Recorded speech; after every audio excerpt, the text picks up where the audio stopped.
네. 저희 이제 바울 서신 이렇게 들어오게 됐는데요. 지난주 로마서부터 시작해서 이제 바울 서신은 쪼끔 어려운 부분들이 있으실 것 같아요. 이제 그 기독교라고 하면 일단 저희가 성경을 믿는 종교죠.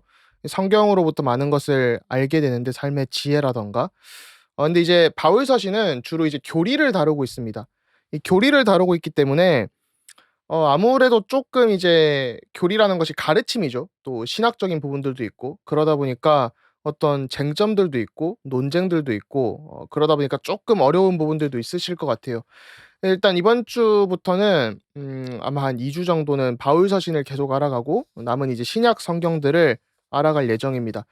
근데 이 교리를 잘 아는 것이 중요한 것이 성경이 무엇을 말하고 있는지를 알아야 되고 또 그렇게 해야 어떤 이단적인 가르침에도 속지 않을 수가 있습니다. 그래서 이제 마지막 주에는 계시록도 살펴보게 될 텐데 이제 뭐 신천지나 이런 사람들이 얼마나 계시록을 잘못 이해하고 있는지도 쪼끔 살펴볼 예정입니다.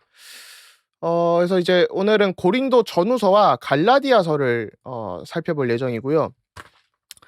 바울 서신을 알아가면서 이제 오늘 고린도 전후서, 갈라디아서, 그다음에 복음과 율법이 무엇인지, 또 복음과 이 그리스도인의 삶은 어떤 관계가 있는지를 조금 알아봐야겠습니다.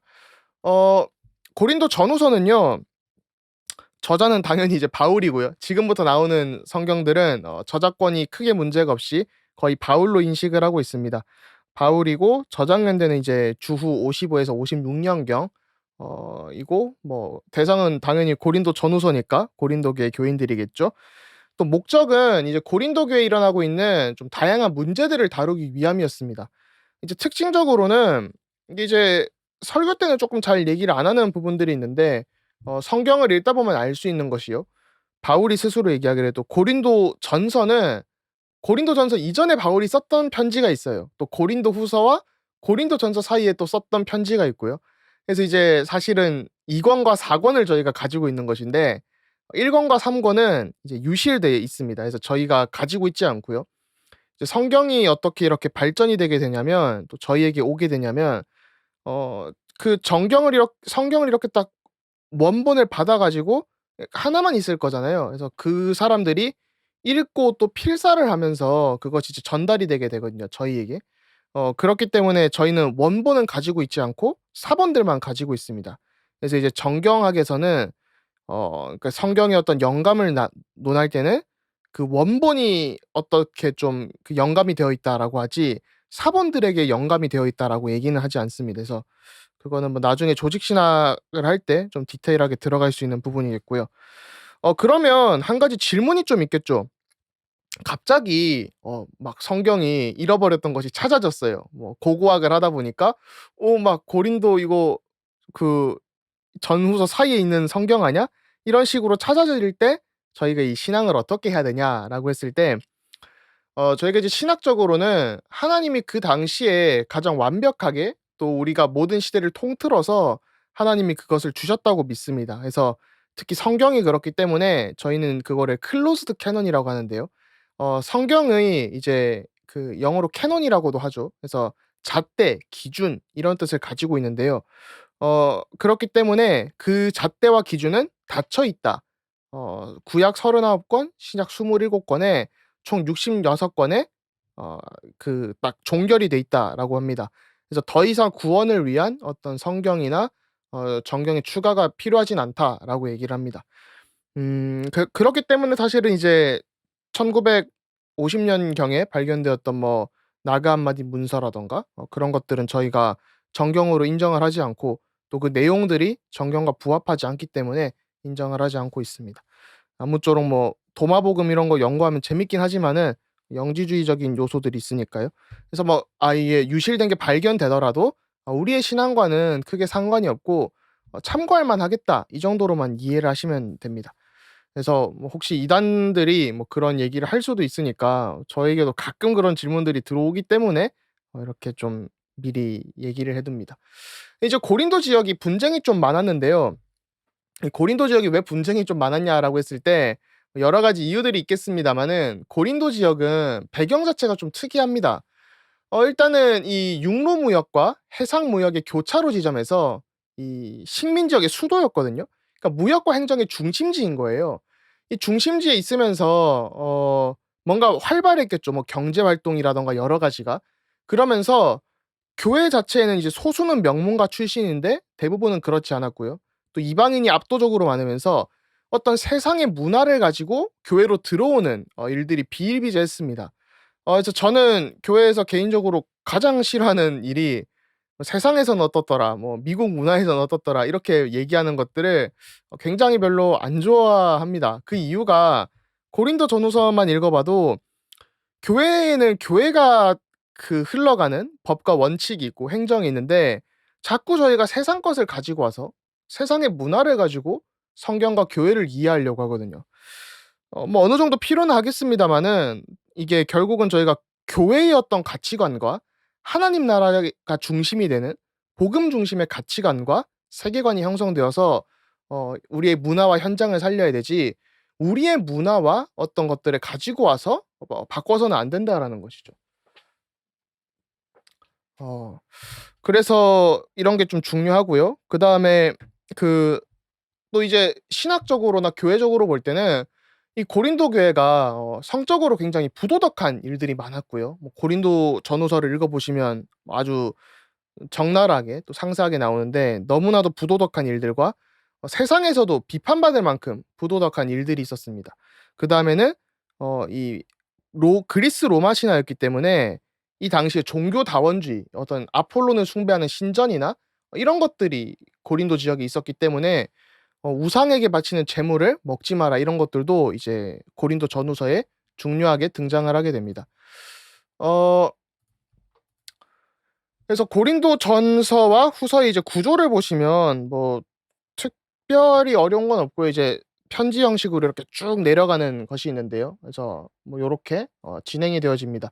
이 부분은 뭐 성경의 개요에도 잘 나오는 부분이고 특별히 어려울 부분이 없는 한번 그냥 읽어 보시면 되는 부분입니다. 어 이제 고린도전후서의 좀 내용을 디테일하게 살펴보면요. 이 고린도전서와 후서는 문제에 대한 어떤 해결책을 제시를 많이 합니다. 교회가 무슨 문제 해결이나 상담소는 아니죠. 문제 해결을 위한 상담소는 아닌데 그럼에도 불구하고 신앙생활을 하면서 여러 가지 겪을 수 있는 어떤 이슈들에 대해서 또 하면 안 되는 일들에 대해서 이렇게 고린도 전후서에서 바울이 이렇게 다루고 있는 것을 볼 수 있습니다. 그중 첫 번째가 교회 내의 분쟁인데요. 사실 신앙생활하면서 뭐 모든 것이 완만하게 흘러가면 좋겠지만 교회 내에 항상 분쟁들이 생기게 되죠. 근데 저희가 생각하는 뭐 교회 안에서의 어떤 말다툼이나 저 사람과 '아 내가 좀 코드가 안 맞다.' 이런 수준의 분쟁이 아니라 굉장히 심각한 분쟁들이 있었던 걸로 추측이 많이 됩니다. 그래서 이 고린도 전후서를 보면 바울이 그 얘기를 하는 거예요. "이 교회 내에 분쟁이 왜 생기냐. 너희들 가운데" 나중에 뭐 야고보서에도 나오지만 막 분쟁이 일어나면서 "말로 사람을 죽인다."라는 표현까지 나오거든요. 그래서 말다툼으로 실제로 사람을 죽이진 않지만 뭔가 너희들이 이렇게 말다툼을 너무 심하게 하면서 사람을 죽일 만큼 그런 일들이 교회 안에서 비일비재하게 일어났다는 것이죠. 바울은 이 분쟁의 원인이 결국은 자기 자신을 내세우고 나의 육신적인 동기를 어떻게 하고 나의 의를 드러내려고 하는 나의 정의를 드러내는 그런 육신적인 태도에서 발생한다라고 보고 있습니다. 그래서 그런 것들을 경고를 하죠. 뭐 "내가 어디 출신이다." 아니면 뭐 결국은 사람들이 분쟁이 생길 때 관심을 보면 돈, 명예, 자리 이런 것들 어떤 육신적인 부분들과 교회에서는 정말이 영적인 태도로 사람을 살리려고 해야 되는데 어떤 이 육신적인 방법들로 하고 있는 걸 보고 있습니다. 그래서 저희가 이 세상을 살아가는 관계에 있어서요. 중요한 것이 인생관 또 그다음에는 가치관, 문화관 결국은 이게 통합적으로 보면 총체적으로 보자면 세계관이죠. 그래서 저희가 이런 어떤 인생을 바라보고 또 우리의 가치를 형성하는 것들, 또 우리가 문화를 바라보는 것들, 세상을 바라보는 것들이 그런 관점들이 복음으로 디자인되어져 있냐, 정말이 복음으로 우리의 그것들이 편집되어져 있냐라는 것들을 바울이 이렇게 얘기를 하고 있는 겁니다. 그러면서 이 윤리학적으로도 정말 우리가 이 그리스도인이 세상의 빛과 소금으로 어떻게 살아갈 것인가를 얘기하는 거죠. 그래서 이 교회에서는 사실 중요한 것이 어떤 내가 무조건 옳다 이러는 것이 아니라 '아 내가 이 틀릴 수도 있겠구나.'라고 생각을 하면서 항상 사람을 살려주고 생각해 주고 배려해 주고 그러면서 이 미덕을 세우는 것에 초점을 둬야 되죠. 제가 이제 교회 일은 아니지만 지 이번 주죠. 지난주인가? 네 지난주에 아무튼 이번 주까지 일이 있었는데 그 중고 어 어디 마켓에서 뭐를 샀어요. 뭐를 샀는데 뭐 나름 이제 좀 배워 가지고 이 뭐 전화번호도 조회를 해 보고 계좌번호도 조회를 해 보고 해 가지고 이제 샀거든요. 그래서 돈을 송금을 했는데 3 일이 지나도 물건이 안 오는 거예요. 그래서 "송장이 혹시 왔는데 왜 송장 번호가 조회가 안 되죠?" 이렇게 했더니 이제 자기는 보냈다는 거예요. 그래서 막 좀 검색을 해 보니까 이제 사기꾼에 대한 피해가 많이 올라오는 거예요. 그래서 제가 '사기를 당했네.' 해 가지고 좀 되게 기분이 안 좋았거든요. 제가 아이 선교 헌금을 하면 차라리 마음이 좀 편하고 굉장히 행복하고 이런데 어 '이 뭐지?' 약간 이런 생각을 했습니다. 그래서 '이거 나름 좀 작지만 큰돈이고 크지만 작은 만 그런 느낌인데?' 이러면서 있었는데 어 한편으로 이제 좀 그런 생각이 드는 거예요. '아 이 사람이 이제 저랑 나이가 비슷하던데 얼마나 힘들면 요즘 이 젊은 청년들이 고금리와 고물가 시대에 사기를 치고 있을까.'라고 하면 생각을 하면서 제가 이제 1,000원 단위 잔돈은 그냥 보내지 말라.'라고 했거든요. 그랬더니 이제 연락이 와 가지고 굉장히 이 뭐랄까 "사기를 쳐서 죄송하다." 이러면서 다시 돈은 돌려받게 됐는데요. 그렇게 이제 묵상을 하면서 제가 이제 주변에도 좀 공유를 했었는데 이게 세상이 볼 때는 그리스도인들이 세상을 살아가면서 당하는 일들이 미련하게 보일 수 있겠구나. 당했는데 오히려 밥 사 먹으라고 이렇게 좀 챙겨 주고 하면서 이런 걸 세상이 볼 때는 미련하게 보일 수 있어도 예수님께서 "한쪽 뺨을 맞으면 다른 쪽 뺨도 이렇게 돌려대라."라고 하셨는데 지난주에 또 로마서의 사랑에 대해서 저희가 나눴었잖아요. 그래서 그런 걸 보면서 이게 나의 힘이나 나의 수준으로 되는 게 아니라 많은 사람들을 이해하고 품고 그러면서 제가 또 그 사람에게 "수고하고 무거운 짐진 자들아 힘드시면 교회 한번 가 보시라."고 이렇게 또 복음을 증거할 수 있는 그래서 세상이 볼 때는 저 사람 다 양보하고 배려하고 하는 게 너무 미련해 보일 수 있지만 그 미련한 방법으로 예수님께서 십자가를 지심으로 우리를 구원하시고 하셨듯이 그런 십자가의 도가 세상을 살리는 비밀이 있음을 우리 삶 가운데 체험하게 하시는구나라는 생각을 좀 하게 됐습니다. 그래서 참 '은혜가 날마다 이렇게 삶 가운데 임하는구나.'라는 걸 좀 보게 됐고요. 법정 소송에 대한 부분이 고린도전서에 나오게 되는데요. 최근에 뭐 제 주변에 있는 교회들에서 뭐 법정 좀 소송도 하고 뭐 목사님이 고소를 당하시고 뭐 그런 일들도 있는데 어 제가 고소한 분들에게 좀 뭐 혹시 보실지도 모르겠는데 꼭 한마디를 해 주고 싶은 거는 절대 성경적 원칙으로는 세상 법정에 송사를 하면 안 됩니다. 절대는 아니지만 일단 뭐 고신이 그것 때문에 분열이 한 적도 있었죠. 그런데 이제 이 세상 법과 교회 법의 기준이 달라요. 그래서 교회 법이 또 심지어는 세상의 법보다 위에 있고 세상 법이 필요 없는 수준이 돼야 되는데 결국은 자기의 정의감을 위해서 목사를 고소하고 교회를 분열하고 어렵게 하고 목회자를 쫓아내고 이런 것은 전혀 옳은 행동들이 아니죠. 그리고 이제 장로교잖아요. 장로교 교회를 다들 너무 모른다라는 생각이 드는데 어 장로교회는 일단 교회의 정관이 노예의 법보다 우선을 하죠. 그래서 그 총회의 법보다 노예에서 굉장히 중요한 부분들이 있고 뭐 상고를 할 수는 있지만은 그렇게 하면서 원래는 직분자들에게 헌법에 저희 교단 헌법은 모르겠습니다마는 대부분 장로교의 헌법에는 명시가 되는 것이 세상 법정에 송사하지 말라가 명시가 되어져 있습니다. 그렇기 때문에 노회와 총회에서 또 교회 자체에서 처음에 이것을 잘 해결하고 해야지 '아 내 마음에 안 든다. 이 세상 법대로 가보자.' 이러는 것은 사실은 틀렸다라는 것이죠. 그러면서 원래는 이 그런 법들을 안 지키는 것이 그 세상 법정에 송사하는 사람들이 제명이 돼야 되는 거예요. 그래서 좀 그런 이 교회의 법들을 좀 알아야 되지 않나 해서 세상 법에 하기보다 우리가 정말 이 교회 내에서 미덕을 세우고 건덕을 세우는 것이 너무나도 중요하다 라는 것을 좀 볼 수 있습니다. 그리고 이제 이 복음과 삶으로 좀 넘어오면요. 바울이 고린도 전후서를 통해서 이 헛된 믿음을 구별해야 된다라는 메시지를 던지고 있습니다. 근데 이 복음이요. 그냥 이 복음이 우리가 듣는다고 해서 우리 마음속에 작용을 하는 것이 아니라 복음을 우리가 말씀을 견고하게 붙잡을 때 우리의 삶을 영향력을 주고 바꾸어 가게 됩니다. 그래서 말씀을 견고하게 붙잡아서 우리의 삶 가운데 복음이 효과적으로 임해야 된다라고 얘기를 하고 있는 것이죠. 그래서 이제 이 어떤 그 죄가 어떤 식으로 또 복음이 어떤 식으로 마음 가운데 적용하는지를 바울이 보고 있습니다. 그래서 우리의 지식과 의지와 감정에 복음이 작용을 하고요. 또 우리가 복음을 그냥 지식적으로 알고 우리의 머리로 동의라는 걸 넘어서 우리의 마음이 지속적으로 복음을 신뢰하고 예수님을 우리의 주님으로 받아들이고 그것이 너무나도 중요하다라는 것이죠. 그래서 우리가 이 대속의 은혜라고 하죠.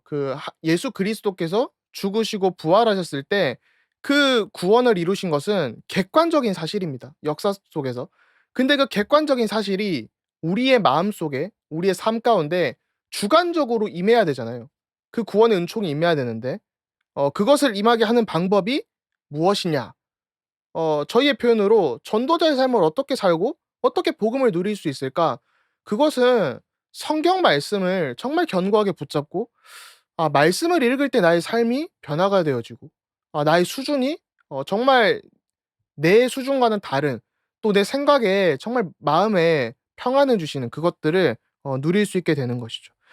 그러면서 이제 이 바울이 중요하게 다루는 것이 성적인 범죄, 뭐 성적 순결을 얘기하면서 이런 것들을 이제 복음으로 합리화하지 말라는 거죠, 범죄를. 그러면서 "성경에 따라서 살아야 된다." 이런 것들은 세상에서도 정죄하지 않냐. "하나님의 도덕법을 위반한 것이다."라고 합니다. 그래서 뭐 혼전 순결도 중요하겠습니다마는 요즘 시대는 참 혼후 순결도 중요한 시대가 돼서 좀 이런 부분들에 저희가 참 늘 주의를 기울여야 된다. 또 늘 사단이 이렇게 공격을 하는 부분들이 있기 때문에 정말 더 말씀을 견고하게 붙잡아야 될 이유가 여기 있는 것 같습니다. 그럼 이제 이 살 복음과 삶을 어떻게 이해해야 되냐라고 했을 때요. 이 바울 신학의 핵심 중 하나인데요. 직설법과 명령법이라는 이 두 가지 굉장히 중요한 키워드가 있습니다. 이 직설법이라는 거는 우리의 신분을 얘기하는 거예요. 그리스도 안에서 너희들이 구원받았다. 그 의롭다 하심을 받은 상태다. 이 법정적으로, 관계적으로. 근데 이제 명령법인 거죠. 이제 어떻게 살아야 되냐. 그래서 이거를 이제 문장으로 표현하면요. 당신은 하나님의 자녀이기 때문에 전도자의 삶을 살 수 있습니다. 아니면 착하게 살 수 있습니다가 되는 거예요. 근데 이게 반대로 되면 안 된다는 거죠. 반대로 되면 당신이 착하게 살고 전도하기 때문에 구원받았습니다. 이것은 틀린 거라는 겁니다. 그래서 이 순서가 중요한데요. 우리가 칭의를 받았기 때문에 성화일을 할 수 있는 것이지 우리가 성화를 하기 때문에 칭의를 받는 것은 아닙니다. 이거를 이제 좀 쉽게 표현하면요. 하나님 자녀가 이제 좀 나쁜 짓을 할 수도 있어요. 예를 들면 뭐 범죄를 할 수도 있고 또 뭐 여러 가지 나쁜 걸 할 수 있겠죠. 그럼에도 불구하고 구원은 흔들리지 않습니다. 그런데 착하게 살고 기부를 많이 하고 그런다고 해서 우리가 구원받는 건 아니다라는 것이죠. 그 기준으로 적용해 버리면 예수 그리스도의 속죄한 역사가 전혀 의미가 없어지는 그런 일들이 벌어지게 됩니다. 그래서 다른 한편으로 우리가 범죄함으로써 그 값진 복음을 값싸게 만들 수도 있지만 우리가 이 구원의 은총을 너무 쉽게 생각할 때 이 값진 은혜가 값싼 은혜로 전락하는 굉장히 아이러니한 일들이 벌어지기도 합니다. 그러면서 이 바울이 경고를 하는 것이요. "하나님 나라를 너희들이 물려받지 못할 수도 있다. 그런 불의한 자들과 하나님의 심판이 있다라고 얘기를 하는데요. 그것은 저희가 특권에 따른 영적인 책임을 져야 된다라는 것이죠. 우리가 특권에 따른 영적인 책임이 있다라는 겁니다.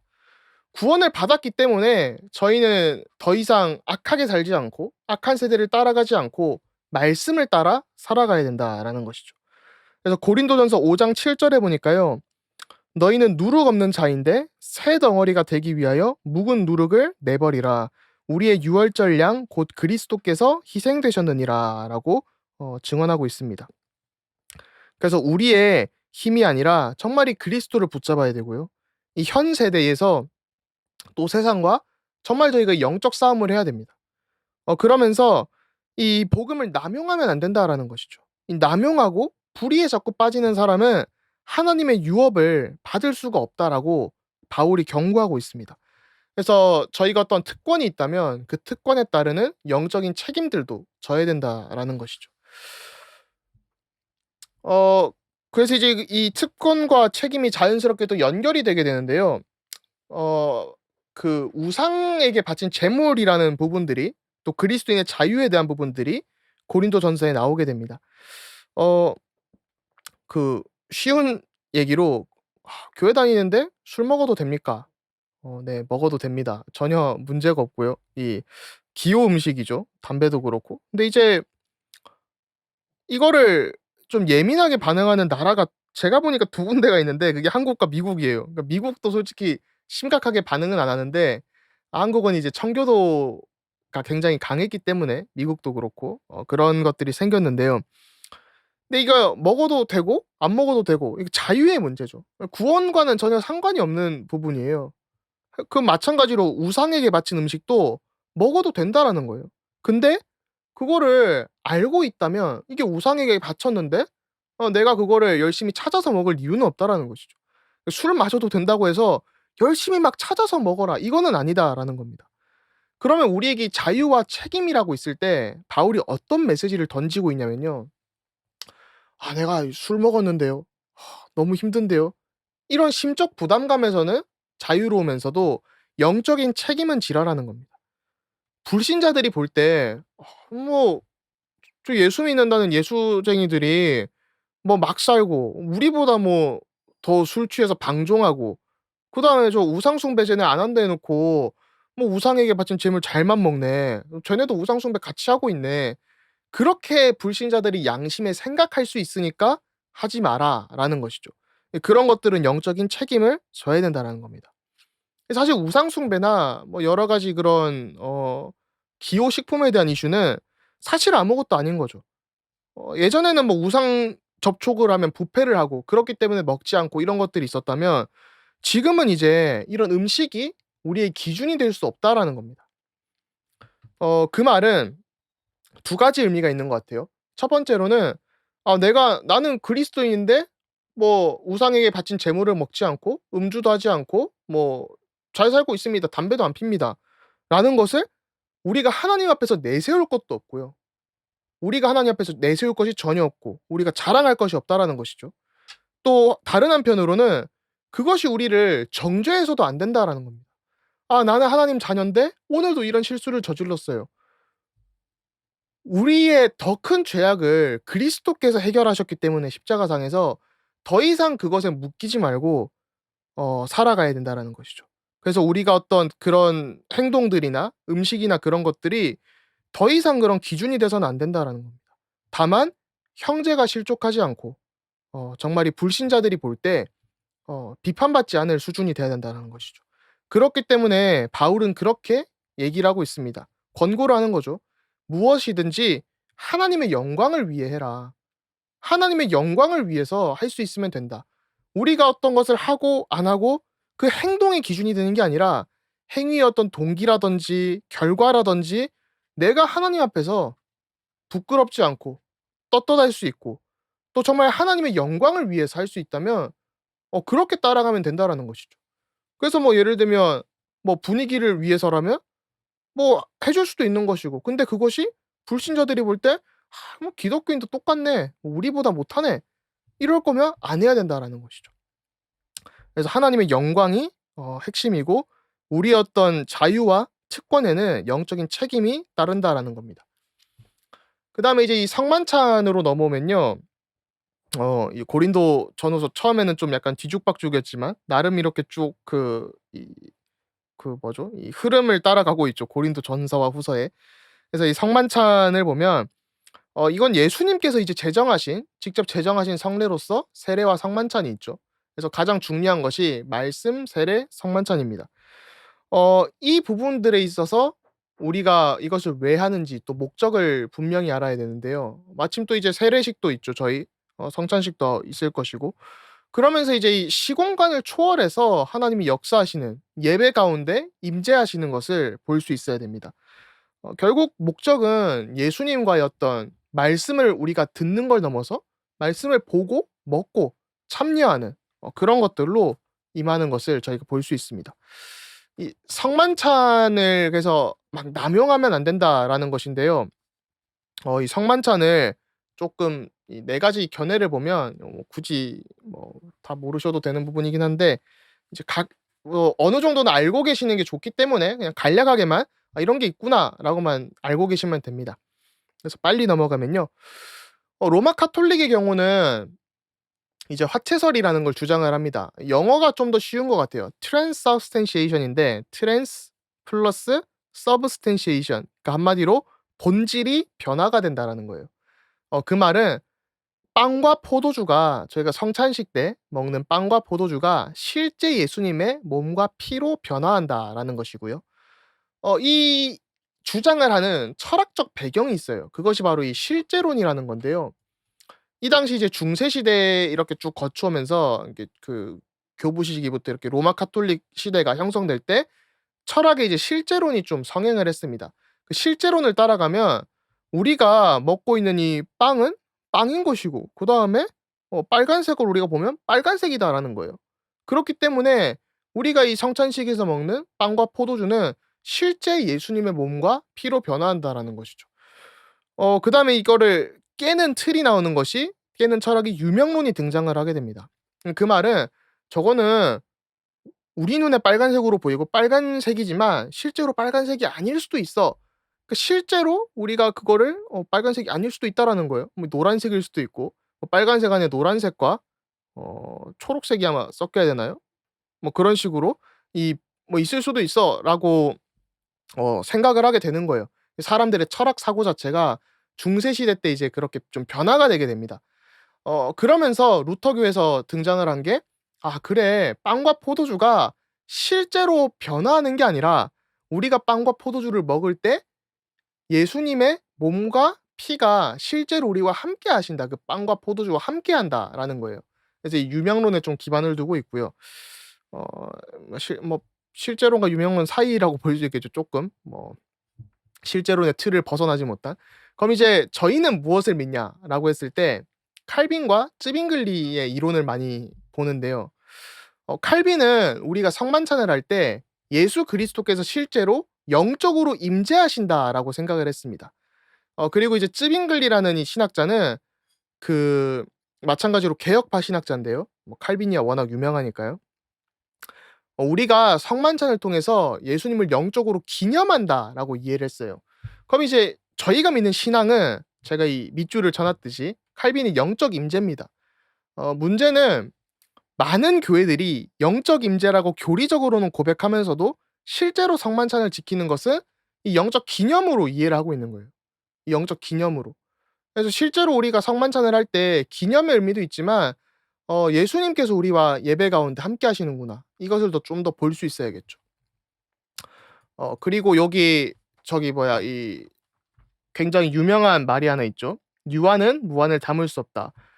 이게 굉장히 유명한 중세 시대 철학에 굉장히 좀 중요한 건데요.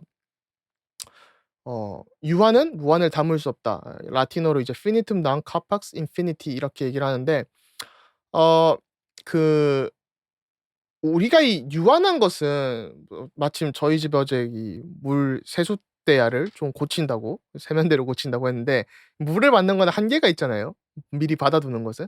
'유한은 무한을 담을 수 없다.'라는 것은 너무나도 당연한 이 철학으로 갈 필요도 없이 이 당연한 말이죠.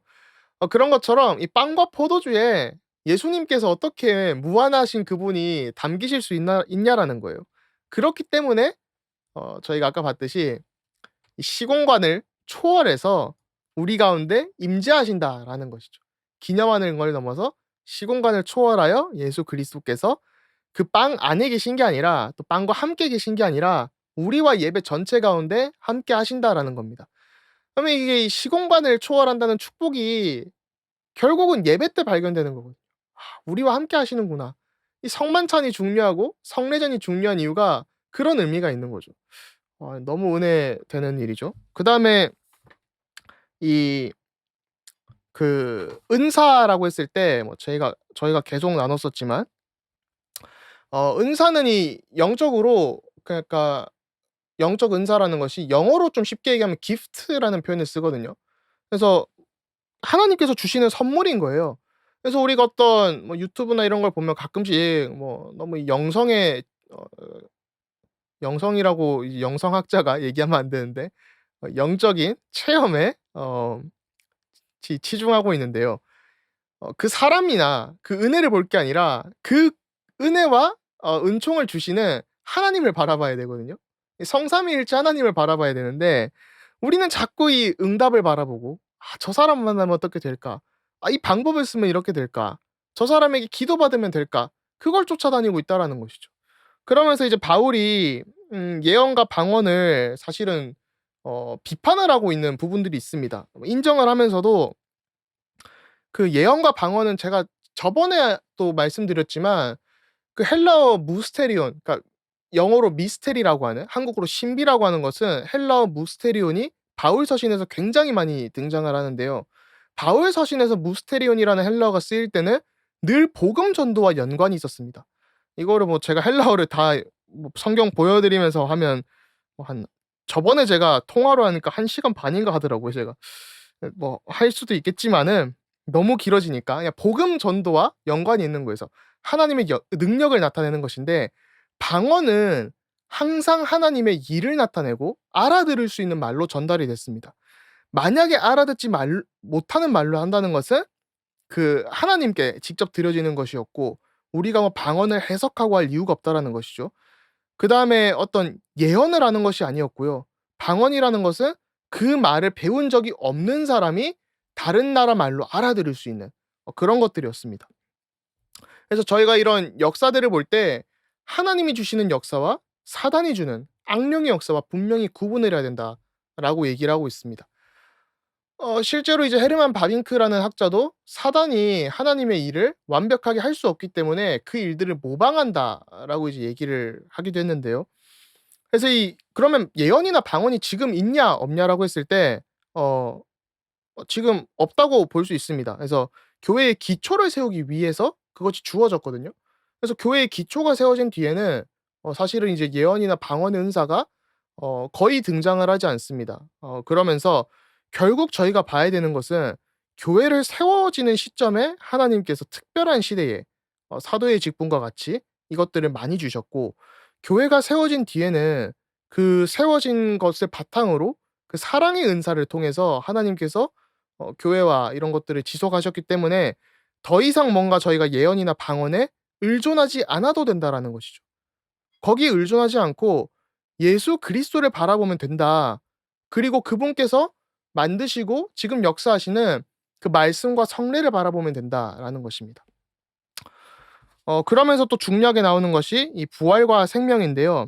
역사적으로 또 중요한 사건이죠. 부활과 생명은. 그래서 부활은 역사적 사건이고 구속사적으로 한 번 일어난 사건이다. 그래서 첫 열매로서의 그리스도의 부활이 있고 그리스도께서 우리의 머리 지난주 로마서에서 살펴봤듯이 대표자가 되시기 때문에 이제는 우리가 이 그리스도 안에서 다 함께 살아난다라는 겁니다. 그래서 이 변화를 체험한 그리스도인들이라는 거죠, 저희는. 그래서 저희가 이 성경을 좀 봐야 되는 이유가 저희가 구원을 받았지만 이미 우리가 구원을 받았지만 아직 어떤 이런 안 되는 삶 가운데 긴장 가운데 살아가고 있잖아요. 그렇기 때문에 계속 성경을 보고 묵상할 때 이 말씀이 나의 것으로 효과적으로 체험된다는 겁니다. 뭐 저는 이제 영화 보는 것을 그리 즐겨하진 않는데요. 영화 이제 중요한 것들 좀 얘기를 하고 하려면 가끔씩 줄거리를 좀 알아야 되는 게 있어서 뭐 유튜브에서 뭐 1 시간 요약, 3분 요약 이런 것들을 볼 때가 있습니다. 뭐 수리남 같은 경우도 제가 뭐 1 시간에 몰아보기 이런 걸로 좀 봤었는데요. 물론 넷플릭스 멤버십은 있습니다마는. 근데 저희가 이 영화 줄거리만 안다고 해서 그 영화를 다 알고 그다음에 그걸 다 소통할 수 있는 건 아니죠, 이 팬들과 만났을 때. 실제로 그것을 영화를 볼 때 '아 여기선 좀 루즈한데. 여기선 박진감 넘치는데. 아 여기서 이런 대사가 있고 어떤 장면들이 있고.' 이것 디테일한 것들이 이해가 되면서 이 굉장히 어떤 그 느낌들이 오잖아요. 임프레션들이 오는 거죠. 그러니까 실제적으로 봐야 그 디테일들이 보이는 것들이 있습니다. 그런 것처럼 저희가 성경을 그냥 요약을 하자면 하나님이 세상을 만드셨고 구원의 길로 요약을 할 수 있는 거죠. 우리가 타락했고 예수님이 오셨고 그분이 그리스도시고 정말 그 그리스도가 성경이 말하던 예수님이고 그러면서 이렇게 이 하나님 떠난 상태와 구원받은 자의 축복을 얘기하고 "예수님 영접하면 된다." 이렇게 얘기할 수 있습니다. 근데 그게 성경이 말하고 있는 전부가 아니다라는 것이죠. 이게 요약본이지 더 정말 이 성경 가운데 하나님께서 나타내신 은혜를 저희가 알기 위해서 지금 이렇게 성경을 배우고 또 읽어 나가고 또 그다음에 이 내용들을 디테일하게 알게 되면서 '아 정말 이 복음이 나의 삶 가운데 실제적으로 굉장히 디테일하게 역사하시는구나. 성령께서 바꾸시는구나.'를 알 수 있는 것이죠. 그래서 이 부활의 축복들을 우리의 삶 가운데 변화를 이미 체험을 했기 때문에 이것을 계속해서 누릴 수 있도록 하나님께서 은혜를 주시고 성령께서 우리를 성화로 그 성화시켜 나가신다라는 것이죠. 그럼 이 고린도 전후서의 그 좀 요약을 하자면 이런 내용들이 나오는 거예요.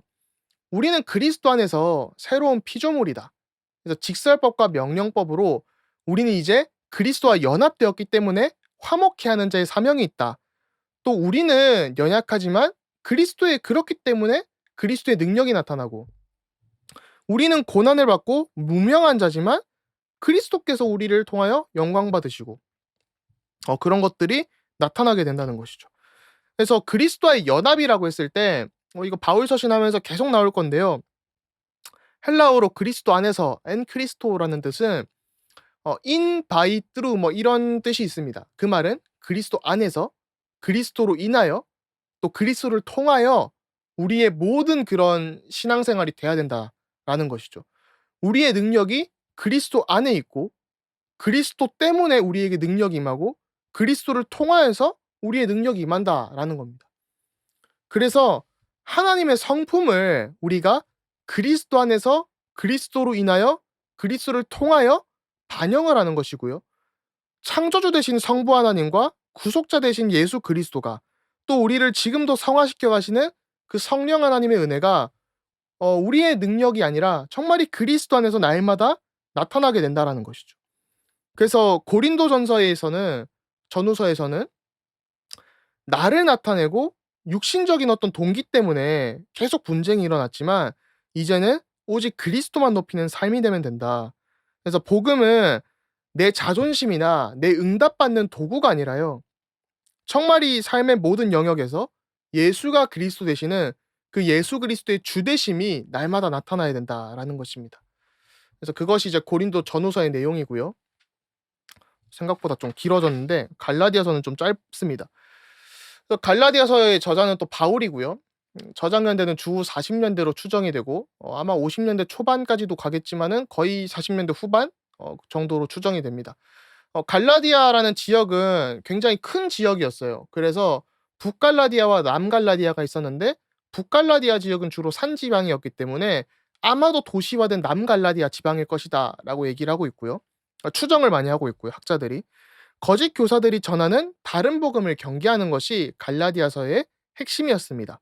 그 다른 복음이 바로 율법주의라고 이제 나오게 되는데요. 율법주의와 반율법주의도 제가 나름 또 교회 참 전공이 참 여러 가지가 섞여 있는데 교회사를 하면서 좀 많이 다루던 부분인데 다음에 좀 기회가 되면 나눠 봐도 재밌겠다라는 생각이 듭니다. 어 갈라디아서의 내용을 좀 보면요. 결국은 성령의 역사와 율법 이 두 가지로 얘기를 할 수 있습니다. 그래서 복음을 받았는데 자꾸 이 육신으로 육체로 그 악한 세대로 돌아가려는 사람들이 있는 것이죠. 그래서 바울의 주적은 유대주의자들인데요. 율법주의자들이라고도 할 수 있겠죠. 그 말은 율법의 성격과 목적을 오해해서 우리가 율법을 지켜야 의롭게 된다라고 얘기를 하고 있는 사람들입니다. 그래서 율법주의가 틀렸다라는 것을 바울이 얘기하고 있는 거죠. 율법의 의미는 목적은 죄를 명확하게 밝혀주기 위한 것이다라는 것이 바울의 얘기였고요. 저희가 이제 구원을 받은 자의 삶이 율법주의는 아닙니다. 그 말은 성령께서 우리의 삶을 바꾸시지만 우리가 뭐 착하게 살아야 구원을 받는다. 율법을 지켜야만 구원을 받는다. 더 이상 율법이 우리의 구원의 기준이 아니다라는 것이죠. 그런데 성경은 또 성령은 우리의 삶을 분명히 바꾸어 가십니다. 열매가 전혀 없다라는 것은 구원을 받았는데 저 사람 삶이 아예 안 바뀐다. 질적으로나 양적으로 아예 안 바뀐다라는 것은 사실 말이 안 되는 것이죠. 그래서 예수님이 열매로 그들을 알리라라고 말씀하신 것도 있고 바울이 이제 갈라디아서 1장 4절에서도 보면 왜 이제 우리가 육신으로 돌아가려고 하냐. 예수님이 악한 세대 가운데 있는 너희들을 죽으시고 부활하심을 통해 구원하시지 않았냐. 이걸 율법주의로만 해석을 할 게 아니라요. 지금 시대로 해석을 하면 왜 너희들이 악한 세대의 관습을 따르냐. 로마서 12장에서도 지난주에 봤었죠. 왜 구원을 받고도 성공, 돈, 물질, 나중심 왜 자꾸 악한 세대의 그 수단과 기준으로 돌아가려고 하고 있냐라고 경고를 하고 있는 겁니다. 그래서 정말 이 외침이 바울이 정말 얘기하고 있는 우리의 구원의 조건을 현 시대에 적용하면 그렇다라는 거예요. 뭔가 율법의 행위 그런 걸로 의롭게 된다. 또 우리가 성공해야 돈을 많이 벌어야 명예를 얻어야 이 세상에서 좀 성공한 것 같고 잘 나가는 것 같고 그런 게 더 이상이 그리스도인의 가치관과 세계관이 되면 안 된다라는 것이죠. 그래서 우리는 다른 것을 믿는 것이 아니라 예수 그리스도를 믿는 믿음으로 말미암아 구원을 얻는다라는 겁니다. 그래서 오직 믿음이 의롭게 되는 도구고요. 우리의 믿음이 뭔가 이 도구라는 것을 잘 보셔야 돼요. 도구. 우리의 믿음이 대단해서가 아니라 우리가 믿는 믿음의 대상이 그리스도시기 때문에 성삼위일체 하나님이시기 때문에 그분을 믿는 믿음 때문에 우리가 구원을 받는 것이지 그 믿음의 대상 때문에 구원을 받는 것이지 우리의 믿음이 대단해서 의롭게 되는 것이 아니라 우리의 믿음 그 자체는 그냥 순전히 은혜이자 도구라는 겁니다. 그래서 더 이상의 율법의 행위가 아니라요. 정말 이 율법은 우리에게 그냥 어떻게 길을 알려주는 초등교사에 불과하다. 그래서 정말 이 성령을 따라서 살아야 된다. 성령의 역사와 그리스도의 의가 우리를 의롭게 한다라는 것입니다. 그래서 이 갈라디아서에서 말하고 있는 바는 정말 우리가 그리스도의 형상을 이루어야 된다. 갈라디아서 2장 20절은 모든 기독교인들이 좋아하고 사랑하는 구절이죠. 그래서 정말 내가 죽고 그리스도께서 사시는 그 정말 오직의 응답이 그리스도의 형상을 이루어야 되는데 그러면서 이제 좀 같이 할 수 있는 부분들이 그 도덕법을 준행을 해야 되고 또 도덕법을 준행하면 한다는 것은 좀 믿음의 필수적인 열매이자 증거로 나타난다. 그러니까 우리가 이 믿고 그 능력이 삶 가운데 나타난다는 것은 결국 우리가 성령을 따라 변화됨을 통해서 그 변화됨의 기준이 다른 사람들이 봐도 도덕적으로 정말 이 탁월한 사람이다라는 것으로 나타날 수 있다라는 것이죠. 그러면서 우리가 자랑할 것은 오직 십자가밖에 없다. 내가 하나님 믿어서 살았더니 뭐 뭐 저희가 악한 관습을 따라서 뭐 돈을 많이 벌었다 이런 수준이 아니라 정말 나의 이웃 간의 관계가 회복되고 하나님과의 관계가 회복되고 정말 그 안에서 모든 것들이 회복되고 화해되는 그런 응답들 또 내 마음에 평안이 주는 그건 우리가 자랑할 것은 십자가밖에 없다라는 겁니다. 그러면서 이제 갈라디아서에서 나오는 내용이요. 그리스도 안에서 하나 된 공동체다. 갈라디아서 이제 3장 28절이 그리스도 안에 있으면 복음 안에 있으면 유대인이나 헬라인이나 또 남자나 여자나 종이나 주인이나 모든 사람들이 한 몸이다. 한 공동체다라고 하죠. 그래서 교회는 민족적인 공동체가 아니라 신앙 공동체입니다. 그래서 이제 신앙 공동체를 중심으로 저희가 이제 TCK 사역이나 다민족 사역들도 하고 있죠. 그래서 또 교회를 연합시키시는 분은 다름이 아니라 성삼위일체 하나님이시고요. 그렇기 때문에 성령이 우리를 그리스도 안에서 하나로 묶으시고 또 그리스도를 통해서 하나로 묶으시고 정말 우리가 이 화해의 사역을 하는 것도 결국은 이 원네스의 사역이죠. 그래서 정말 하나님과 함께함을 누리는 그 부분들이 그리스도로 변화함을 받는 부분들이 교회를 통해서 이루어지고 있다라는 것을 저희가 잘 알 수 있습니다. 네, 그러면 아마 다음 주에 옥중서신을 좀 보고요. 그다음에 목회서신, 그 목회서신은 아니지만 데살로니가 전후서를 해서 바울서신을 끝내고요. 그다음에 이제 히브리서와 야고보서, 베드로 전후서 뭐 기타 이제 서신들을 보고 마지막 주에 계시록을 하면 아마 한 5주 정도 하면 뭐 길어야 6주 정도 하면 짧게도 할 수 있겠지만 아무튼 뭐 이럴 정도의 계획을 가지고 있습니다. 그래서 딱 이렇게 하고 연말에 이제 잘 묵상하는 주간으로 또 연말 연초가 바쁘니까요. 하면 딱 시간표가 괜찮겠다 싶습니다. 결국 오늘 내용은 정말 우리 그리스도의 복음이 우리의 삶을 바꾸어 가시는데 어 복음이 주는 자유와 그에 따른 영적 책임이 있다라는 것이죠. 성령께서 우리의 삶 가운데 역사하시고 행하시는데 그렇다면 내가 이 복음으로 누리고 있지 못한 부분들은 혹시 없는지 그 부분들을 좀 점검해 보시는 한 주간이 되시면 참 좋을 것 같다라는 생각이 듭니다. 특히 고린도전후서와 갈라디아서를 읽으시면서요. 네, 그럼 저희 기도하고 끝내도록 하겠습니다. 하나님 감사합니다. 우리를 하나님 자녀 삼아 주시고 그리스도 안에서 또 그리스도를 통하여서 또 성령의 역사를 통하여서 정말 하나님께서 보내주신 그 그리스도의 은혜를 묵상하고 그리스도를 닮는 신앙생활로 바뀌어지게 하시니 감사드립니다. 정말 이 날마다 은혜의 복음이 우리의 삶 가운데 누려지게 하시고 더 이상 악한 세대를 쫓아 살지 않는 정말 그리하여 그리스도의 복음의 빛을 우리의 삶 가운데 나타내서 정말 세계복음화에 귀히 쓰임받는 성도들로 쓰임받을 수 있도록 주님께서 인도하시고 축복하시고 역사해 주옵소서. 지금도 살아 역사하시는 주 예수 그리스도 이름으로 기도했습니다. 아멘. 네, 그럼 다음 주에 뵙도록 하겠습니다. 네, 감사합니다.